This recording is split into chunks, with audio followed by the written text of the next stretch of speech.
আচ্ছা, তোমার এই ঘড়িটার মধ্যে যদি অন্য কখনো হাওয়া হয়ে যায়? তাতে আক্ষেপ নেই, মানে? মানে ঘড়িটা হারিয়ে যাওয়াতে আক্ষেপ নেই।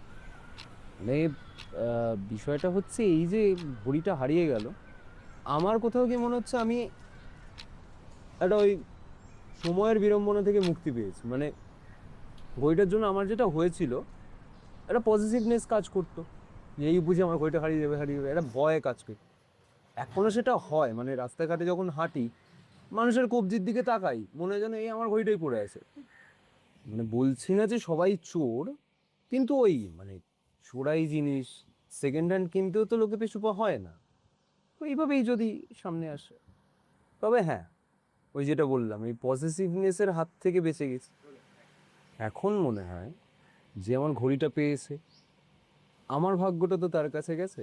এখন সেই ভাগ্যটাই সেই মানুষটাকেও নাকে দড়ি দিয়ে চোরকির মতো করে ঘোরাবে। আমি মুক্তি পেয়েছি। এই এক মিনিট, আসছি।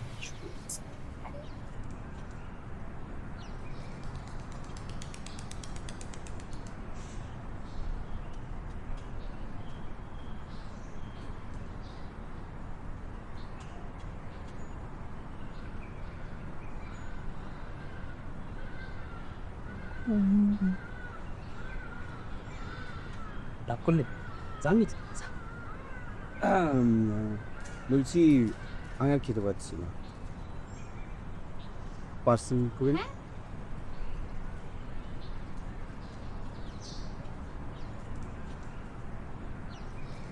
বলছি ওয়াচটা কি আপনার? না এটা আমাদের। আরে আরে হ্যাঁ, এই তো এটা তো তোমার ঘড়ি। আরে তুমি বলছিলে না কোথায় এটা ফেলে এসছো, বাথরুমে না কোথায়, চিনতে পারছো না? এই দেখো না, এটা তোমার ঘড়ি তো। হ্যাঁ, এটা এটা আমার। আচ্ছা একটা কাজ করুন, বলছি এইগুলো পার্সেল করে দিন আর বিলটা একটু, হ্যাঁ?